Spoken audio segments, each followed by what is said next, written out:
It's never happened before, and probably never will again. But on February 9th, 2006, ABC sports commentator Al Michaels was traded to NBC for a cartoon character, Oswald the Lucky Rabbit.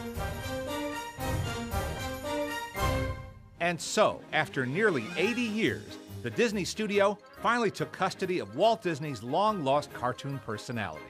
Lo and behold, we were able to negotiate a fair trade, and as part of the deal, Oswald the Rabbit came back to Disney.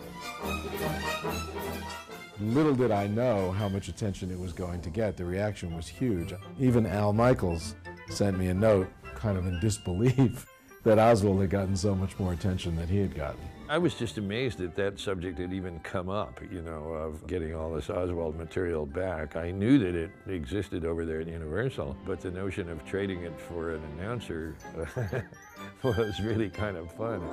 I really wanted to complete Walt's mission, so to speak, even though Walt had a lot of ideas that were not fulfilled when he died in 1966. But I knew that there was always kind of an empty spot in his heart since Oswald left, and there was something about bringing Oswald back that seemed right, kind of bringing Oswald back to his rightful place. And so the move was meant to do something that was positive for Disney's culture and to be able to tap into some of that legacy. During the 1920s, a group of young animators in Hollywood, California were navigating their way through uncharted waters in the animation business. The early Walt Disney Studio was headed by 25-year-old Walt Disney, his brother Roy Disney, and chief animator Ub Iwerks. The passion that Walt and Ub shared for the art of animation was unbridled. I think they were both awed by the animation art that they saw when they were young kids, when they were teenagers, and went and saw these very early attempts at cartoons. And they were both artistic, both artists, and this could be really fun. They were just a really teeny-weeny little group of people, you know. My dad, of course, was in the other office trying to find the money for these guys to work with. But certainly Walt and Ub and a very few other people must have been a really tight little group that was having a lot of fun doing what they were doing. Their first successful series, the Alice comedies, placed a live-action girl in a cartoon environment. The pioneering series ran 3 years and spanned 23 cartoons. But by 1927, increasing costs and technical restrictions prompted Walt and his brother Roy to seek out new creative opportunities. Disney, through his distributor, got a contract at Universal, and Universal wanted a new character to replace Alice and Julius, the cartoon characters that had brought Disney to Universal's attention. Disney, wanting to go into a new direction, simply wanted to eliminate the live-action components altogether that had defined Alice and go for an all-animated look. It became a collaboration between Disney and Iwerks to come up with a new character, and the result was Oswald the Lucky Rabbit. Universal's chairman Carl Laemmle and production head P.D. Cochran enlisted Walt and his staff to make 26 cartoons that would star a rabbit. This irascible, mischievous, and fun-loving rabbit, soon named Oswald, hit movie screens across the country over the next 2 years and rivaled some of the biggest cartoon and live-action stars of the day, including Felix the Cat and Coco the Clown. For 75 years, Disney's version of Oswald has remained virtually unknown to the general public, privy only to a handful of film buffs and historians. I heard about him all my life. He's like Mickey, a little older than me. And even older than Mickey, of course. I've now seen a few Oswalds. To bring them back and to see that much further back into our history, it's really fun to know where you came from in a way. There's something so pure about them. They're good, they're simple, both in terms of message and in terms of animation itself, but you can see early signs of genius, not just in the animation itself, but in the use of characters in animation. One of the things Walt brought was the notion that the characters had real personalities for the audience to identify with, where so many early cartoons were more about the gags than about personalities. Your early stuff was. pratfalls, you know, those kinds of things. Physical humor. Both my mother and father loved to see people take funny falls, even in life, even when it happened to me.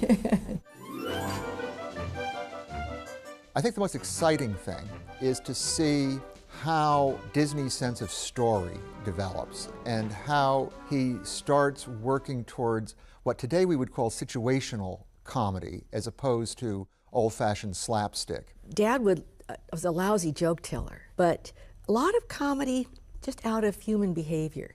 Family, funny things that little kids would say became a very big part of our family vocabulary. But he would relate things that had happened to somebody, and he'd laugh so much that he would have tears coming down his cheeks, you know, in some instances.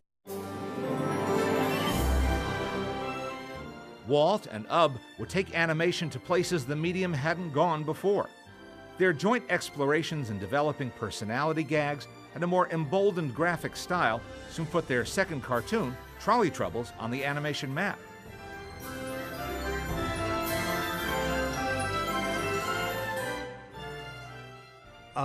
Iwerks animated the entire cartoon of Trolley Troubles. And there's some wonderful perspective effects in it of the trolley, like going forwards and back, and the tracks going like this, and it's skipping from hill to hill. He cut so many shots together. There's some great stuff of him going through one tunnel after another with the little window of the next tunnel coming up. That's very ingenious. Simply done, but it's very effective, because it makes you feel like you're in the trolley car with him. Oswald was patterned very much after Doug Fairbanks, because Fairbanks was very popular in the 20s. And in Oh, What a Night, which is one of the best Oswalds, I think, and I think Iwerks animated this sequence, he's fighting off the villain in a sword fight.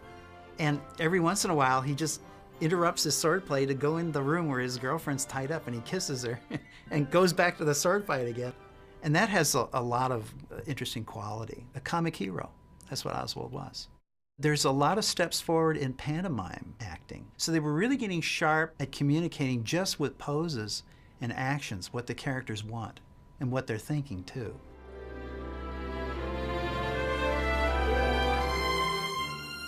Oswald did a lot of funny stuff too with frustration comedy, like in Mechanical Cow, he's trying to get the cow out of bed in the morning. It's a very simple thing, but the cow's too lazy. So he pushes and pushes, and finally, in frustration, he's tearing at his hair and like trotting back and forth, and it's really great. It's a little cycle, but it's very effective emotionally. Oswald was always trying to get something to happen, and a lot of times he'd be frustrated.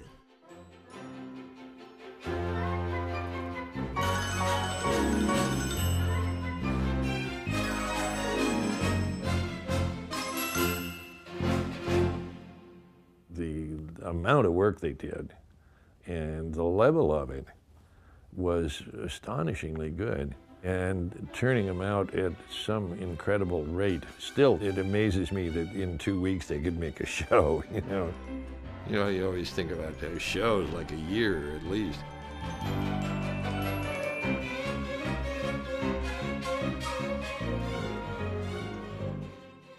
Considered by many of his peers to be the top animator of his day, Ub's skills at sheer draftsmanship and speed allowed the Disney studio to complete one full cartoon every 2 weeks, a pace unheard of in today's world.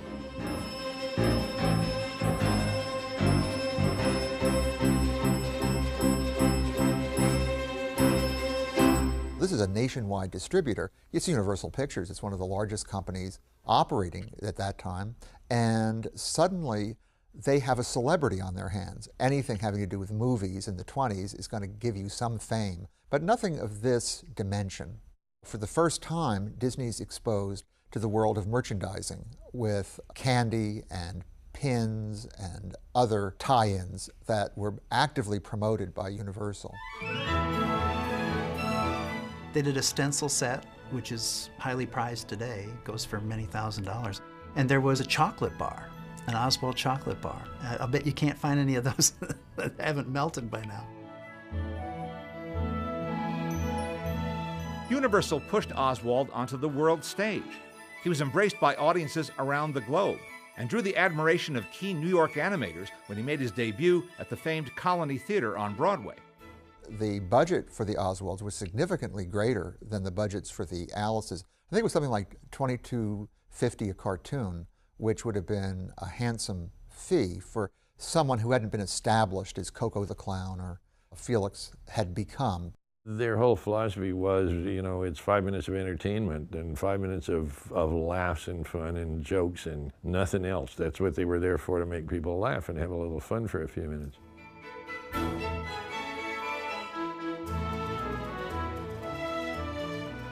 In the spring of 1928, with the series going strong, Walt traveled to New York City to negotiate a more profitable contract with his distributor, Charles Mintz. What Walt never expected was the underhanded deal that Mintz had in store for him. As was the custom back then, as the distributor owned the copyright to the character, Disney, from all we can tell, was content with that arrangement, not understanding, I think at the time, what the possibilities would be, which is that the distributor could control who got to work on these films and how much the budgets for them could run. Charles Mintz demanded that Walt take a 20% budget cut for the series and reminded Disney that he owned the character, and revealed that he had already signed Disney's current employees to a new contract behind Walt's back. The only animator who didn't sign was Ub Iwerks. Shocked at this revelation, Disney refused the demand and quit. He boarded the train, now without a character or staff. But the long ride home was the road to a new future. Well, of course, the legend is that Walt was back in New York when he found out he'd lost Oswald, and on the train on the way home there was a mouse or something, and he said, well, I've got an idea for a new character. Over the next 2 weeks, animating at a record speed of up to 700 drawings a day, Ub Iwerks worked in secret to give life to a new character, Mickey Mouse, with features and actions much inspired by Oswald the Lucky Rabbit. You can kind of look at Mickey and say that's Oswald with round ears, and kind of doing a lot of the same things, although I think Mickey took on a little bit more of a personality than Oswald had. Oswald was a little more just a character to play gags off of, and Mickey had sort of his own volition a little more. But there's a very definite relationship between the two of them, and the style they're drawn in, and of course we know who was drawing them, and it was the same guy, and so it figured that the style would be similar. As of February 2006, Oswald the Lucky Rabbit is back home where he belongs, at Disney. And after nearly 80 years, Oswald will enjoy his reintroduction to animators and audiences around the world. Everybody was so excited about it, and it shows a real pride in the company and for all that are a part of it, and every Disney fan. In a way, Oswald and early Mickey shorts, too, are great lessons, I think, for animators. The whole animation department's really curious to see this stuff and get a little more of a sense of where they came from. To bring them back and to see that much further back into our history, it's really fun to add all that historical material back to our own company and our own heritage.